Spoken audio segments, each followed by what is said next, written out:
వి gold trusted gold buyers తాకట్టులో ఉన్న బంగారాన్ని విడిపించి ఈ రోజు ఉన్న మార్కెట్ ధరకే కొనబడును.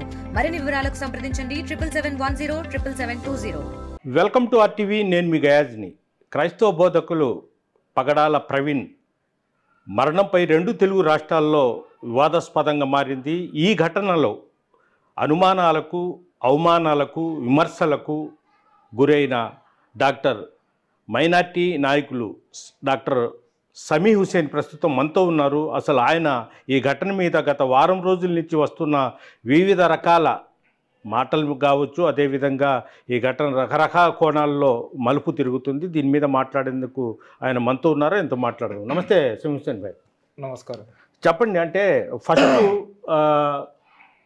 పగడాల ప్రవీణ్ మరణంపై కొంతమంది వ్యక్తులు ఇది కూడా ట్రోల్ అయింది రాష్ట్ర వ్యాప్తంగా.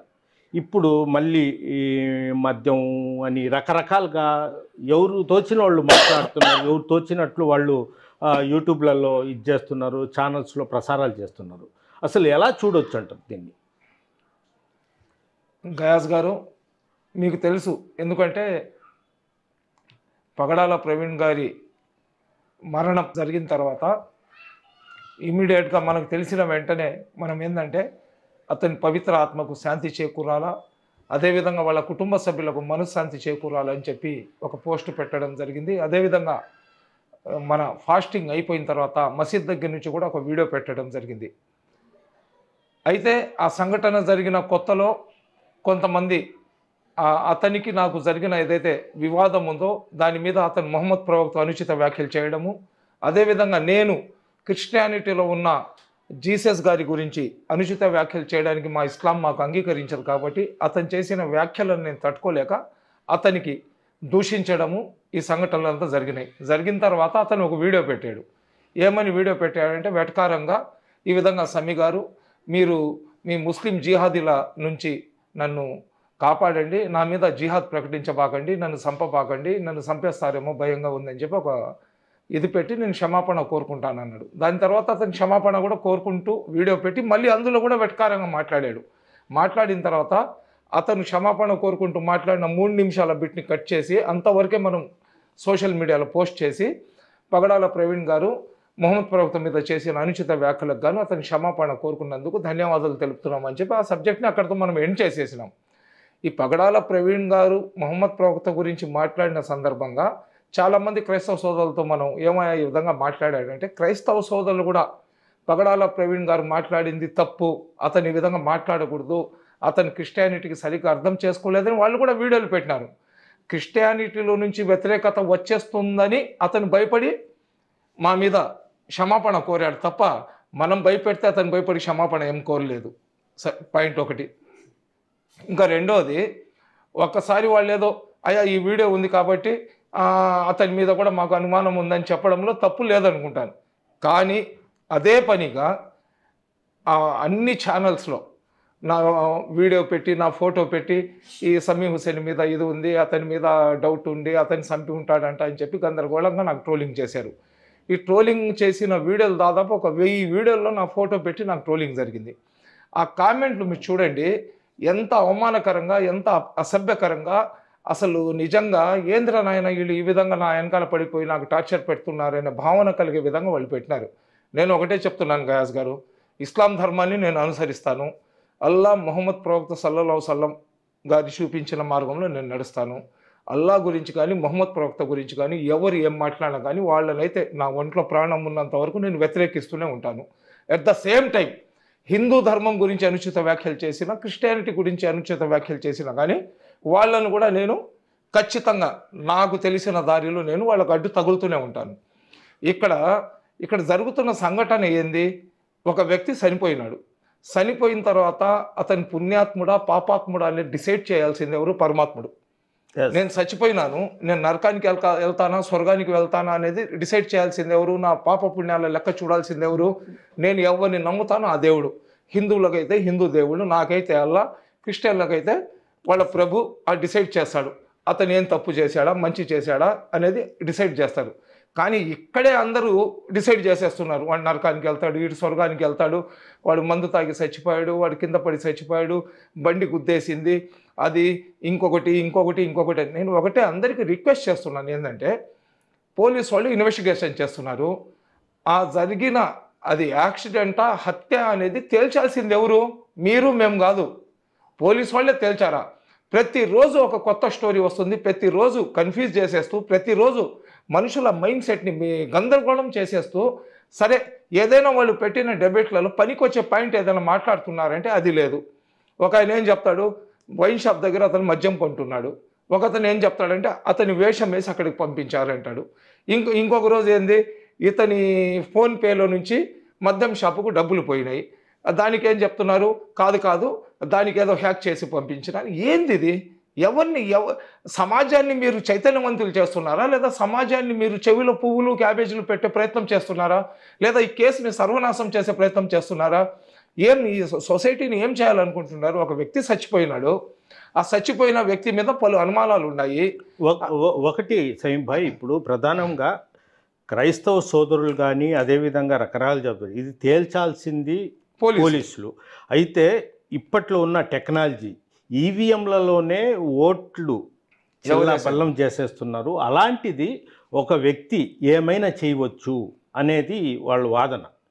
అంటే అతను మద్యం కొనేటప్పుడు కొన్ని ఇది చేస్తున్నారు, ఒకటికి 3-4 చోట్ల ఆయన పడిపోయినట్లు.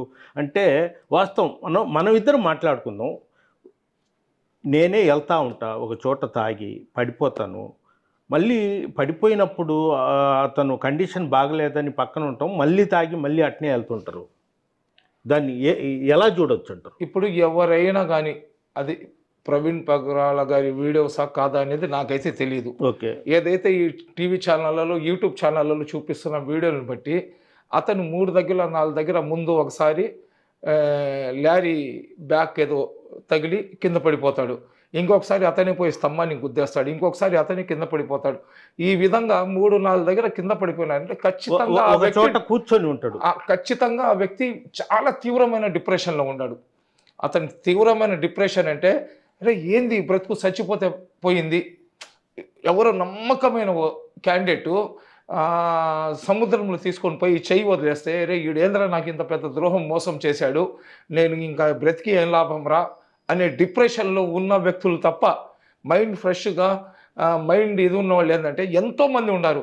మనం ఇంట్లో నుంచి బయటికి పోయేటప్పుడు ఏదైనా కానీ జరగరాంది ఏదైనా జరిగిందనుకోండి, ఆ ప్రోగ్రామ్ని మేము క్యాన్సిల్ చేసుకుంటాం. జనరల్గా సహజంగా మనుషులు వాళ్ళు ఎంత పెద్ద హేతువాదులైనా కానీ అతని ఇంట్లో నుంచి పోతుంటాడు, టైర్ పంచర్ అయిపోద్ది, ఇదేంద్రా నేనేదో శుభమా అని బయటికి పోయేటప్పుడు బండి టైర్ పంచర్ అయింది, సర్లే రేపు వెళ్దాంలే అని చెప్పి ఆ ప్రోగ్రామ్ని క్యాన్సిల్ చేసుకుంటారు. కానీ ఒక లారీ యాక్సిడెంట్ జరిగింది, దాని తర్వాత ఇతనే ఒక స్తంభాన్ని గుద్దేస్తాడు, మళ్ళీ ఇతనే ఏంటంటే విజయవాడలో ఒక దగ్గర పడిపోయి ఉంటే ట్రాఫిక్ ఎస్ఐ వచ్చి అతనికి కూర్చోబెట్టి 3-4 గంటలు చేస్తాడు. అంటే అతను ఆ సన్నివేశం గురించి నేను చెప్తున్నా.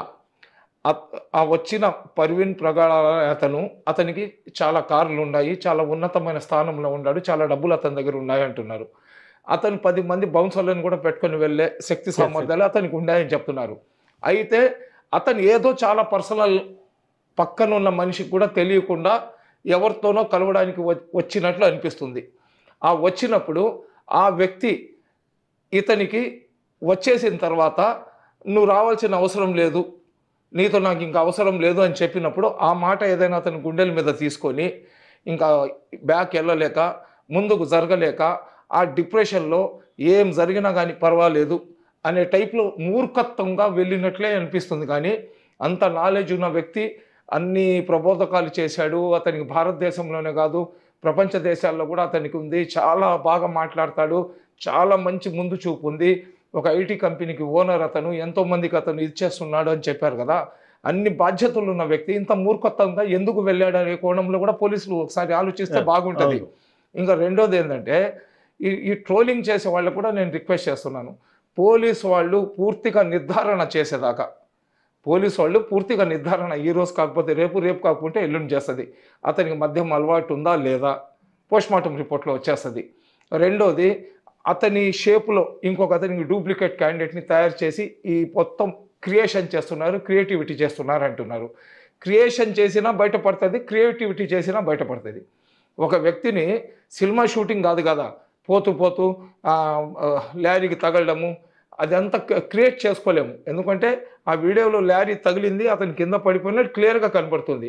ఆ క్రియేటివిటీ అని చెప్పే అంత పెద్ద మేధావులు ఇంకా ఆ సృష్టిలో ఏం జరిగేదో వాళ్ళు కళ్ళు మూసుకొని చెప్పే పరిస్థితులు ఉన్నారంటే నిజంగా ఇంత పెద్ద మేధావులు మా 2 ఆంధ్ర రాష్ట్రాలు ఉండారంటే అసలు 2 రాష్ట్రాలకు గర్వంగా మేము భావించాలా.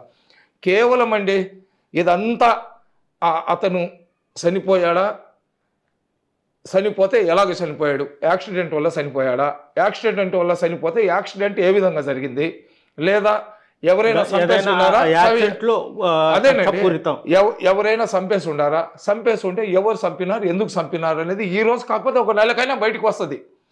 పోలీసు వాళ్ళైతే ఎవరైతే అక్కడ ఎస్పీ గారు ఉన్నారో కిషోర్ గారు కానివ్వండి వాళ్ళందరూ కూడా చాలా సీరియస్గా, డీజీపీ గారు, ముఖ్యమంత్రి గారు అందరూ చాలా సీరియస్గా తీసుకుని ప్రయత్నం చేస్తున్నారు. అయితే దీంట్లో ఏం కనబడుతుందంటే ఇంతకుముందు ముస్లింల మీద నిందలు వేశారు, మాకు అమ్మన బూతులు తిట్టించారు, చంపేస్తాం పొడి చేస్తామని కొన్ని లక్షల కామెంట్లు ట్రోలింగ్లు జరిగినాయి. దాని తర్వాత ముస్లింలను నన్ను ఒక్కడినే టార్గెట్ చేశారు. ఇంకా ముస్లింలు ఇంకా వేరే క్యాండిడేటే లేడు, సయ్యద్ సమీ హుసేన్ అనేవాడే టార్గెట్. తర్వాత హిందూ సోదరులలో 4 మీద 5 మీద టార్గెట్ చేసినారు. ఇంకా వాళ్ళని తిట్టినారు అంతా అయిపోయింది. ఇప్పుడు ఫైనల్గా ఏమొచ్చింది, క్రైస్తవ సోదరులు తిట్టుకునే పరిస్థితులు వచ్చేసారు. అవును, ఇప్పుడు మేము క్రిస్టియానిటీకి కాపాడడానికి వచ్చినాము, క్రైస్తవ సోదరుల రక్షణ కోసం వచ్చినాము, మా పాస్టర్కి జరిగిన అన్యాయం ఇంకొకరికి జరగకూడదు, మేమంతా ఏకమైపోతామని వచ్చినారు కదా. ఇప్పుడు ఏమైపోయిందంటే వాళ్ళు కొట్టుకుంటున్నారు. ఎప్పుడైతే వాళ్ళు కొట్టుకుంటున్నట్లు జనాలు చూస్తున్నారో ఈ జనాల్లో కూడా అతను ప్రవీణ్ పగడాల మర్డర్ కేసు మిస్టరీ మీద ఇంట్రెస్ట్ వెళ్ళిపోతుంది. ఎందుకంటే ఆధిపత్య పోరు కోసం అక్కడ క్రిస్టియన్ సమాజాన్ని మేము ఒక్కళ్ళని ఉద్ధరిస్తామని చెప్పుకునే పరిస్థితి అక్కడ క్రియేటివిటీ కనబడుతుంది. అక్కడ ఒక క్రైస్తవ సోదరుడు ఏమనుకుంటున్నాడు, అలా కాదు ఇలాగ అంటున్నాడు. ఇమీడియట్గా ఇంకో క్రైస్తవ సోదరుడు ఏమంటున్నాడు అంటే కాదు ఇది ఇలాగా అంటున్నారు. ఇప్పుడు క్వశ్చన్లకు డౌటే లేదు కదా, మిమ్మల్ని ఎవరు పుట్టించారా అని చెప్పారు అని అడిగారు అనుకోండి, దేవుడు పుట్టించాడని చెప్తాం కదా. దేవుడు పుట్టించాడా, మీ నాయన పుట్టించాడా అని అడిగితే దానికి సమాధానం ఉండదు. అవును, నీకు ఎవరయ్యా నీకు పుట్టించిందంటే జనరల్గా ఏం చెప్తామయ్యా, నాకు దేవుడు పుట్టించాడంటే దేవుడు పుట్టించాడా, మీ నాయన పుట్టించాడంటే దానికి ఏం సమాధానం చెప్తాం, సరేనా? ఆ విధంగా ఏంటంటే ఈ కాలికేస్తే మెడకేస్తే కాలికి ఒక మూర్ఖత్వంగా ఒక సైకోల్ లాగా ఈ కేసుని భ్రష్ట పట్టించే ప్రయత్నం చేస్తున్నారు. ఇకపోతే కేఏ పాల్ వాడు ఒక పెద్ద జోకర్. వాడు ఏంటంటే చిలక జోస్యాలు చెప్పేవాళ్ళు పాత రోజుల్లో ఇందిరాగాంధీ పక్కన, రాహుల్ గాంధీ పక్కన, సోనియా గాంధీ పక్కన, సినిమా యాక్టర్ల పక్కన నిలబడి ఫోటోలు చేసినట్లు మార్ఫింగ్ చేసిన ఫోటోలు పెట్టుకొని వాడు తిక్కగా మాట్లాడుతున్నాడు. అసలు వాడికి ఏం తెలుసని వాడు మొన్న 2-3 యూట్యూబ్ ఛానళ్ళలో కూర్చొని నన్ను ఓరేతురేతో మాట్లాడేస్తున్నాడు. వాడికి నేను ఒకటే మీ మాధ్యమం ద్వారా చెప్పాలనుకుంటున్నా, వాడు పెద్ద పొలిటికల్ జోకర్. వాడు పాత రోజుల్లో వాడు ఏం చేసుకున్నాడో ఏందో. వాడు ఏమంటాడంటే నేను రాజకీయ పార్టీ పెడుతున్నాను అంటాడు, నేను సమాజాన్ని ఉద్ధరిస్తాను అంటాడు, అన్ని ధర్మాలని తిప్పేసి చివరి ఈడు ధర్మం గొప్పదంటాడు. ఇట్లాంటి చిల్లర జిమ్మికులు చేయబాకు.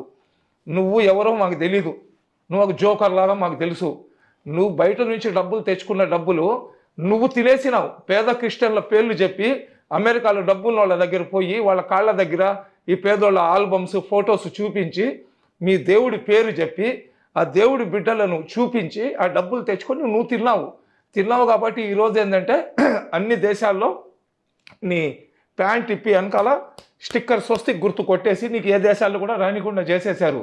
అది నువ్వు ప్రభు బిడ్డలకు నువ్వు చేసిన ద్రోహానికి ప్రభు నీకేసిన శిక్ష. అది 10 సంవత్సరాలు 15 సంవత్సరాల ముందర నువ్వు చెప్తుంటావు పెద్ద ప్రధానమంత్రులు, ముఖ్యమంత్రులు, పెద్ద రాష్ట్రపతులు, దేశాలకు చెందిన రాజులు నా కోసం వెయిట్ చేస్తున్నారని.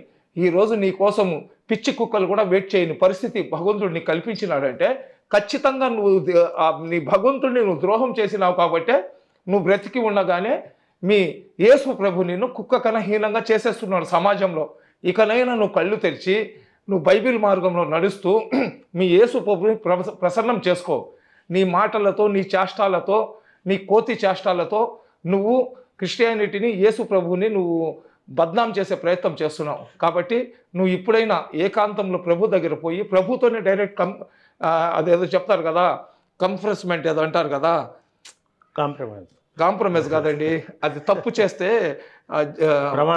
పాస్టర్ చేతి మీద పెట్టి కన్ఫెక్షన్, నువ్వు నేరుగా ప్రభుతోనే కన్ఫెక్షన్ చేసుకో. నువ్వు ప్రభు, నేను తెలిసి తెలియక నువ్వు ఇచ్చిన మర్యాదని కాపాడుకోకుండా బజారీ చేష్టాలు చేసుకున్నాను, నన్ను క్షమించమని చెప్పి. ఒకటి సమ్మి గారు, ఒకటి ప్రవీణ్ పగడాల చనిపోయి వాళ్ళ భార్య, పిల్లలు, కుటుంబ సభ్యులు, తల్లి అంతా వాళ్ళు శోక సముద్రంలో ఉన్నారు. ఇలాంటి సమయంలో బయట అతను తాగి చనిపోయాడని ఒకరు, ఇంకొకరు రకరకాలుగా చెప్తాం. అంటే వాళ్ళ కుటుంబాన్నే ఒక హింసించిన వాళ్ళం అవుతాం. 101% మీ మాటతో నేను ఏకీభవిస్తున్నాను గయాస్ గారు. ఎందుకంటే అతను చనిపోయినాడు, వాళ్ళ భార్యకు మేము భర్తను తెచ్చి ఇవ్వలేము, బిడ్డలకు తండ్రిని తెచ్చి ఇవ్వలేము. అదేవిధంగా చాలామంది అనాథులకు వాళ్ళకి ఏదో ఇతను హెల్ప్ చేస్తున్నారు అంటున్నారు, వాళ్ళకు ఇటువంటి వ్యక్తిని మనం తెచ్చి ఇవ్వలేము. చనిపోయిన బాధలో నుంచి ఇంకా వాళ్ళు కోలుకొనక ముందే సొసైటీలో రేపు వీళ్ళు బయటికి పోయి మేము ఫలానా ప్రవీణ్ పగడాల వాళ్ళ బిడ్డలము, వాళ్ళ భార్య అని చెప్పుకోవడానికి కూడా ఆస్కారం లేకుండా అతని క్యారెక్టర్ మీద ఈ చేస్తున్న ఈ అసాల్ట్ ఏ భగవంతుడైనా కానీ దాన్ని క్షమించడు. ఎందుకంటే ఒక మనిషి చనిపోయిన తర్వాత అతనిలో ఏదైనా చిన్న చిన్న లోపాలు ఉన్నా కానీ దాన్ని కప్పిపుచ్చాల్సిన పరిస్థితి ఉంది. అటువంటిది పోయి ఉన్నవి లేనివి ప్రతి ఒక్కరు అసలు అతనికి పొగుడుతున్నారా, అతనికి సమర్థిస్తున్నారా, లేకపోతే అతనికి సమాజంలో ప్రళయం దాకా వాళ్ళ కుటుంబం తలకాయ ఎత్తుకొని ఉండకుండా చేస్తున్నారా వీళ్ళు అనేది మాకు అర్థం కావటం లేదు. ఇప్పుడు 10 మాటలు మీరు వేరే కమ్యూనిటీ వాళ్ళ మీద చెప్పారనుకోండి, వాళ్ళు 20 మాటలు మీ మీద చెప్తారు. ఆ రోజు మీరు కూడా వచ్చినారు కదా జుమ్మా రోజు, అక్కడ మన జెండా వీధిలో అందరూ రెడీ అయినారు, మనమందరం కూడా ధర్నా చేస్తాం, మీద వచ్చిన ఆరోపణలకు వ్యతిరేకంగా ధర్నా చేద్దామన్నారు. నేను సున్నితంగా తిరస్కరించినాను. ఎందుకంటే ఇప్పుడు మనం ఒక 1000 మంది 2000 మందితో ఆడిపోయేసి ధర్నా చేసినాం అనుకోండి, దాంట్లో ఉన్న వాళ్ళలో ఎవరో 2 3 ఏదైనా లూజ్ టాక్ చేసేస్తారు. ఈ జరుగుతున్న సంఘటనకు మనం తప్పుదోవ పట్టించినట్లు అవుద్ది. కాబట్టి ఏమద్దు, నా మీద ఏ ఆరోపణ వచ్చినా కానీ దాన్ని నేను తిరిగి సమాధానం నేను ఇస్తున్నాను కదా. నేను దాక్కొని ఎక్కడైనా పారిపోయి కానీ ఉంటే ఈ వేరే వాళ్ళు వచ్చి చేయాలా? మనం తప్పు చేయలేదు, ఒక మనిషి చచ్చిపోయాడు. ఇస్లాం ధర్మం కూడా మాకేం నేర్పించింది? ఆ రోజు కూడా మేము చెప్పినాను కదా, అతనికి ముహమ్మద్ ప్రవక్త సల్లల్లాహు అలైహి వసల్లం గురించి అతను మాట్లాడిన మాటలకు యేసు ప్రభు మీద చెప్పడానికి లేదా ఇతర దైవాల మీద చెప్పడానికి ఇస్లాం ధర్మం మాకు అంగీకరించదు. హిందూ సోదరులు కూడా ఏదైనా చెప్పినా కానీ, ఏ రోజు కూడా మనం ప్రొటెస్ట్ చేసినా కానీ చెప్పిన వాళ్ళనే మేము టార్గెట్ చేసినాం కానీ వాళ్ళ దేవి దేవతల గురించి కానీ లేదా వాళ్ళ ఏదైతే ఆచారాలు ఉండే దాని మీద మేము ఏ రోజు కూడా వేలెత్తి చూపించలేదు. అది ఇస్లాం ధర్మం మాకు నేర్పిలేదు.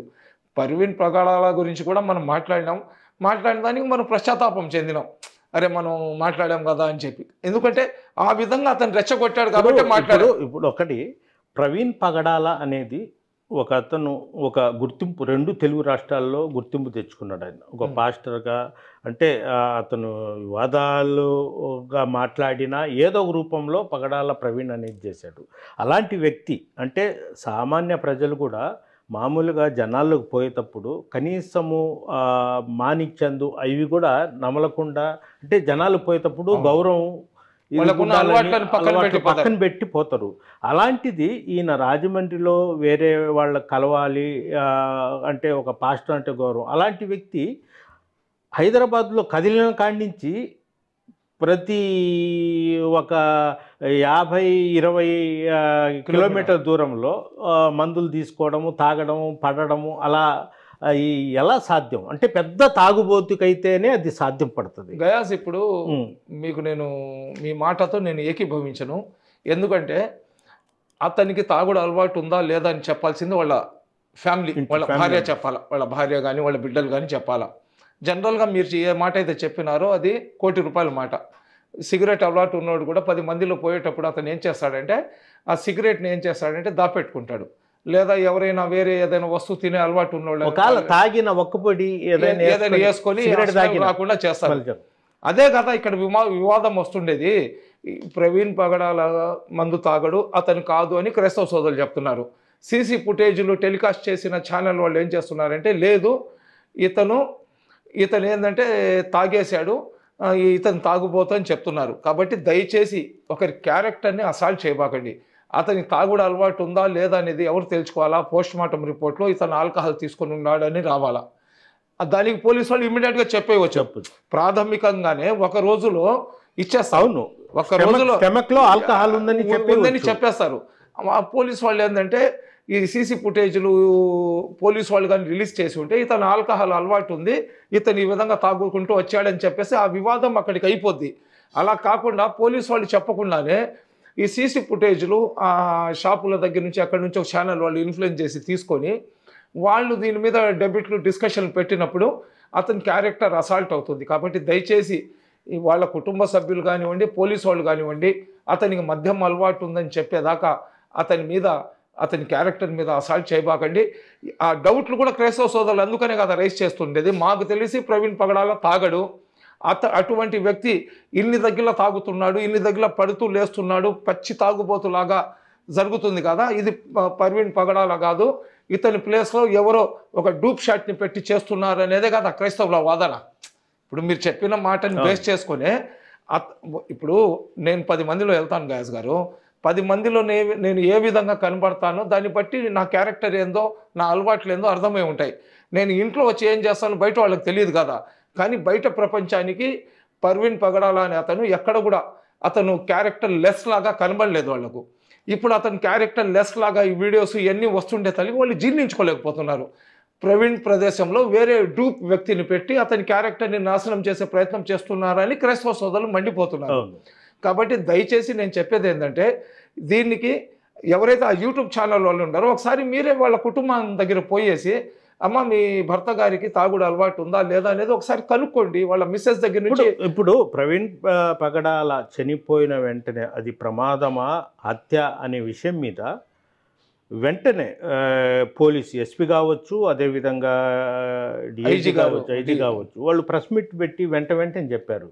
తర్వాత ఈ వాళ్ళ వైపు నుంచి ఎలాంటి ప్రెస్ మీట్లు కానీ ఇది ఏం లేదు, ఈ వీడియోస్ మాత్రం రిలీజ్ అవుతున్నాయి. దీనివల్ల ఏంటంటే ఈ వాళ్ళ విచారణకు కూడా కొద్దిగా ఇబ్బందికరంగా మారేది ఉంది.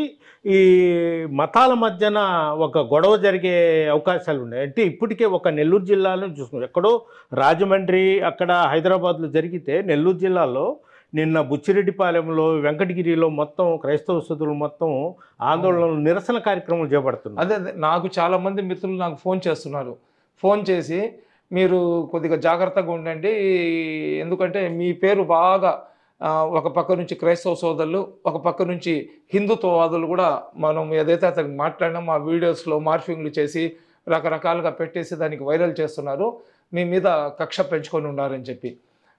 నా మీద కక్ష పెంచుకొని నన్ను అపార్థం చేసుకునే వాళ్ళకి నేను ఒకటే చెప్తున్నాను, నేనైతే ఆ సంఘటన గురించి A to Z అన్ని ఛానల్లో స్పెషల్లీ RTV నేను చాలాసార్లు వివరించి ఉన్నాను. ఇంకా ఇంతకు మించి నేను ఏం చేయలేను. అదేవిధంగా మన సోదరుడు బ్రదర్ షఫీ గారు చాలా మంచి సెక్యులర్ వాది, అతను ఈ సబ్జెక్ట్లో చాలా పెద్ద పాత్ర తీసుకొని అతను చేస్తున్నాడు. అతను గతంలో చాలామంది ముస్లింలు చచ్చిపోయినా కానీ ఎవరి ముస్లింల ఎత్తుబడి దగ్గర పాపం అతను వచ్చిన పాపానికి వెళ్ళలేదు. గతంలో క్రిస్టియానిటీ గురించి, హిందూ ధర్మం గురించి డయాస్ల మీద నిలబడి రకరకాలుగా యేసు ప్రభు గురించి, హిందూ దేవి దేవతల గురించి, శ్రీరామచంద్రుల గురించి ఓపెన్ ఛాలెంజ్ చేసి ఈ విద్వేషాలకి ఆజ్యం పోసిన వ్యక్తి ఇతను షఫీ గారు. పాపం ఈరోజు ఆయన పెద్ద మనిషి పాత్ర ఎత్తుకొని మా ముస్లిం సమాజము, మా ముస్లింలలో కొంతమంది ఉండారు, ముస్లింలు ఎవరు కూడా ఈ సబ్జెక్ట్లో మీరు అనుచిత వ్యాఖ్యలు చేయబాకండి, ఎవ్వరు ముస్లింలు అనుచిత వ్యాఖ్యలు చేయటం లేదు. షఫీ గారు మీరు మాట్లాడేటప్పుడు టోటల్ మీరు బాడీ కంట్రోల్లో పెట్టుకొని మాట్లాడండి. దయచేసి మీకు సంబంధం లేని విషయాల్లో మీరు తలదూర్చబాకండి. ఈ సబ్జెక్ట్లో మీ పాత్ర ఏంటంటే మీరు అక్కడికి వెళ్ళారు, మీరు అక్కడ పోయిన తర్వాత ఒక మానవత్వవాదిలాగా ఒక మనిషి చనిపోయినాడు, మీ మానవత్వం మీరు చూపించినారు. ఇక్కడ ముస్లిం సమాజం నుంచి ఎవ్వరు కూడా వీడియోలు పెట్టడం లేదు. వీడియోలు పెడతామన్న వాళ్ళని కూడా దయచేసి ఎవ్వరు ఈ సబ్జెక్ట్ గురించి మాట్లాడబాకండి, కనీసం కామెంట్లు కూడా చేయబాకండి అని చెప్పినాము. మీకు ఎవరైనా వీడియోలు పెట్టి ప్రవీణ్ పగడాల గారికి కానివ్వండి లేదా వేరే హిందూ సమాజాలకు కానివ్వండి ఈ సంఘటనలో ఎవరైనా మాట్లాడినట్లు మీ దగ్గర వీడియోస్ కానీ ఉంటే అవి నాకు పంపిస్తే అవి తీసుకొని నేను నెల్లూరులో పోయి ఎస్పీ గారితో కలిసి వాళ్ళ మీద కేసు పెడతాను. కాబట్టి దయచేసి మీరు సమాజంలో ఏదో మీరు అయిపోవాలని చెప్పి మీరు మాట్లాడే మాటలు ఇతర సొంత సామాజిక వర్గానికి ఇబ్బందికరంగా అనిపిస్తున్నాయి. మీ ప్రతి వీడియోలో కూడా మా ముస్లిం సమాజం నుంచి అడ్డదిడ్డంగా మాట్లాడుతున్నారు. ముస్లిం సమాజం నుంచి ఎవరు అడ్డదిడ్డంగా మాట్లాడటం లేదు. గతంలో అన్ని ధర్మాలను విమర్శించింది మీరే, క్రిస్టియానిటీని విమర్శించింది మీరే, అదేవిధంగా హిందూ ధర్మాన్ని కూడా విమర్శించి దేవి దేవతలను రకరకాలుగా మాట్లాడింది మీరే, క్రిస్టియానిటీ గురించి రకరకాలుగా మాట్లాడింది మీరే. మీరు రెచ్చగొట్టినారు కాబట్టి ప్రవీణ్ పగడాల ఇటువంటి వీడియోలు పెట్టానని కూడా అతని వీడియోస్లో చెప్పి ఉన్నాడు. షఫీ గారు మీతో కూడా అతను డిబేట్స్ చేసి ఉన్నాడు. కాబట్టి దయచేసి మీరు కంట్రోల్లో ఉంటే మంచిది అనిపిస్తుంది నాకు, మీ ఆరోగ్యానికి. దయచేసి ఈ వ్యవహారాన్ని మీరు ఇంతటితో ఆపేసి ఏదైనా డెబిట్స్లో పోయినప్పుడు మీరు బ్యాలెన్స్గా మాట్లాడండి. కానీ ముస్లిం సమాజంలో నుంచి చాలామంది ఏందేందో పెడుతున్నారని చెప్తున్నారు. మీరు చెప్పే మాటల్లో వాస్తవం అయితే నాకు కనబడటం లేదు. సమీ గారు, ఇంకొకటి అంటే మీరు ప్రవీణ్ పగడాల అంటే మొహమ్మద్ ప్రవక్తను ఆ రోజు ఆయన అనుచిత వ్యాఖ్యలు చేసినప్పుడు మీరు కూడా తీవ్ర స్థాయిలో మాట్లాడారు. ఇది ఈరోజు చనిపోయిన వ్యక్తి గురించి మాట్లాడకూడదు అంటున్నారు. అలాగే అది ప్రమాదమా లేదంటే హత్య అనేది పోలీసులు తేల్చాల్సి ఉంది. ఈ తరుణంలోనే అతను మద్యం తాగి ఇదయ్యాడు, మద్యం కొన్నాడు, రకరకాలు వస్తున్నారు. వాళ్ళ కుటుంబాన్ని మీరు ఏం చెప్తారు? లాస్ట్గా ప్రజలకి ఏం చెప్పగలరు? నేను ప్రజలకు కానీ వాళ్ళ కుటుంబాన్ని కానీ నేను ఒకటే చెప్తున్నా, ఒక మంచి వ్యక్తి చనిపోయిన తర్వాత ఆ మంచి వ్యక్తి మీద నిందలు వేసేవాళ్ళు చాలామంది ఉంటారు. మీ బైబిల్ ప్రకారం మీ యేసు ప్రభు కూడా ఎన్నో నిందలను అతను తన నెత్తి మీద వేసుకొని దాని తర్వాత ఏదైతే క్రిస్టియానిటీ ఉందో దాన్ని అతను జనాల్లోకి తీసుకొని వెళ్ళాడు. అదేవిధంగా ఇతను ఎన్నో మంచి కార్యక్రమాలు చేసి ఉన్నాడు. మంచి కార్యక్రమాలు చేసే తరుణంలో అతను చాలామంది మనుషులు కూడా బాధ కలిగించే విధంగా మాట్లాడి ఉన్నాడు. కాబట్టి మనిషి బ్రతికి ఉన్నప్పుడు ఒక డెబిట్ జరిగినప్పుడు 1,00,000 డిస్కషన్లు జరుగుతాయి. అతను మా ప్రవక్తను విమర్శించడం, మేము అతనికి విమర్శించడం అనేది అందులో భాగంగా నేను భావిస్తున్నాను. మీరు మనశ్శాంతిగా ఉండండి. మీ యేసు ప్రభు యొక్క చల్లని ఆశీస్సులు దీవెనలు ఎల్లవేళ మీ మీద ఉంటాయి. మీరు మీ భర్త గారు చనిపోయిన రోజు మీరు ఆ చర్చిలో మీరు మాట్లాడిన మాట ఏదైతే యేసు ప్రభు గారు ఎదుటి మనిషిని క్షమించడమే మాకు నేర్పించినారు తప్ప ప్రతీకారం అనేది మాకు నేర్పించలేరు అనేది ఈ సమాజం చాలా రోజుల పాటు మీరు చెప్పిన ఆ మాటలను వాళ్ళ గుండెల్లో పెట్టుకునే ఒక మంచి ఉన్నతమైన స్థాయి మాటలు మీరు మాట్లాడారు. అదేవిధంగా నేను వేరే ప్రజలు ఎవరైతే ఉండారో క్రైస్తవ సోదరులు కానివ్వండి, హిందూ సోదరులు కానివ్వండి, ముస్లింలు కానివ్వండి, చచ్చిపోయిన మనిషిని బ్రతికించి తీసుకొని వచ్చే సత్తా మీకు మాకు ఎవరికి లేదు. కానీ చనిపోయిన వ్యక్తికి న్యాయం జరగాల. ఏ విధంగా అతను చనిపోయినాడు ఆ విధంగా ఇతరులకు జరగకూడదు. ఏ రకంగా అయినా కానీ సమాజానికి ఒక గుణపాఠం రావాలా అనే రీతిలో మనం వ్యవహరించాలా. అతనికి యాక్సిడెంట్ అయ్యి చచ్చిపోయి ఉంటే ఏ విధంగా యాక్సిడెంట్ అయింది, ఈ విధంగా అతను తాగి వచ్చిన దానివల్ల అయిందా లేదా ఎవరైనా దీన్ని డ్రామా చేస్తున్నారా? ఒకవేళ అతను తాగేసి ఏదైతే వీడియోలు చెప్తున్నాయో అవన్నీ కానీ నిజం కానీ అయితే మద్యానికి దూరంగా ఉండాలా. మద్యం సేవించిన దానివల్ల ప్రాణాలు కోల్పోతామని ఒక సందేశం మాకు దొరుకుతుంది. అలా కాకుండా ఎవరైనా కానీ చంపేసి కానీ ఉంటే ఎవరైనా తమ మతం గురించి 10 మందికి సేవ చేసే వాళ్లను ఎవరైతే సమాజాన్ని నాశనం చేసే చీడ పురుగులు ఈ విధంగా చంపేస్తారనే ఒక మెసేజ్ మనకు అందుతుంది. కాబట్టి అది ఈ 2 రకాలు కూడా సమాజానికి ఉపయోగపడుతుంది. కాబట్టి మనం అందరం కూడా ఎవరైతే నిజమైన దోషులు ఉన్నారో, నిజమైన వాస్తవాలు ఉన్నాయో అవి వెలుగులో రావాలో, ఎటువంటి ఆటంకాలు లేకుండా అని చెప్పి ఆ దేవుడి దగ్గర ప్రార్థిద్దాము. అదేవిధంగా ప్రవీణ్ పగడాల వాళ్ళ కుటుంబానికి మనశ్శాంతి కలగాలని, అదేవిధంగా ప్రవీణ్ పగడాల గారికి ఆత్మశాంతి కలగాలని కోరుకుంటున్నా. ఏదైతే ప్రవీణ్ పగడాల గారు ఒక బైబిల్ కాలేజ్ కట్టాలని చెప్పి అతను కోరుకున్నాడో, ఎవరైతే పాస్టర్లు ఈరోజు క్రిస్టియానిటీని రక్షిస్తాము, ప్రవీణ్ పగడాల గారి ఆశయాలను సాధిస్తామని చెప్పి యూట్యూబ్ ఛానల్లో కూర్చొని రకరకాలుగా డెబిట్లు ఇస్తున్నారు, కేఏ పాల్తో సహా. వీళ్ళందరూ కూడా నేను రిక్వెస్ట్ చేస్తున్నా. నాకు తెలిసి ఒక 1500-2000 మంది పాస్టర్లు దీని మీద కెమెరా కనబడితే చాలు వాళ్ళు వచ్చి చాలా బ్రహ్మాండంగా వాళ్ళకు నచ్చిన విధంగా జనాలు వాళ్ళకు మెచ్చుకునే విధంగా ప్రవీణ్ పగడాల కోసం మేము ఏమైనా చేస్తామంటున్నారు కదా. ఆ ఉన్న 2000 మంది పాస్టర్లు తలా ₹1,00,000 వేసుకున్నా కానీ 200 కోట్లు వస్తాయి. నేను కూడా ₹1,00,000 ఇస్తాను. ఈ డబ్బులు తీసుకొని ప్రవీణ్ పగడాల పేరు మీద అక్కడ ఒక పెద్ద బైబిల్ కాలేజో లేకపోతే ఒక పెద్ద యూనివర్సిటీ అయినా కట్టవచ్చు. మీరు ఆ వైపుగా కానీ పోతే ప్రళయం వచ్చేదాకా అతని పేరు మీ క్రిస్టియానిటీలో కాదు సొసైటీలో కూడా సజీవంగా ఉంటుంది. ఆ విధంగా పోండి, కానీ విద్వేషాలు రెచ్చగొట్టే ప్రయత్నం మటుకు చేయబాకండి. అస్సలాము అలైకుం. ఇది పరిస్థితి. ప్రధానంగా పగడాల ప్రవీణ్ ఏ విధంగా చనిపోయాడో పోలీసులే తేలాల్సి ఉంది. అది కూడా త్వరగతిగా దీని మీద చర్య తీసుకొని వెంటనే అసలు పోస్ట్మార్టం రిపోర్టు ఏం జరిగింది ఎలా అనేది క్లుప్తంగా ఇస్తే గొడవ కూడా అక్కడికి ఫుల్ స్టాప్ పెట్టవచ్చని కూడా సమీ చెప్తున్నారు. అదేవిధంగా ఒక వ్యక్తి చనిపోయి ఆ కుటుంబం శోక సముద్రంలో ఉంటే మిగిలిన వాళ్ళు ఆనంద పొందుతూ పోస్టులు పెట్టుకుంటూ గందరగోళం చేస్తున్నారు. దీనికి స్వస్తి పలికే విధంగా చూడాలి. ఆ కుటుంబానికి కూడా సానుభూతి తెలుపుతూ సమీ చెప్పడం జరిగింది. వీడియో తెలిపి ప్రదీప్తో గయాజ్ RTV నెల్లూరు. మరిన్ని వీడియోస్ కోసం ఛానల్ ని సబ్స్క్రైబ్ చేయండి. లేటెస్ట్ అప్డేట్స్ కోసం వాట్సాప్ ఛానల్ ని ఫాలో అవ్వండి. ఆ లింక్ డిస్క్రిప్షన్ లో ఉంది.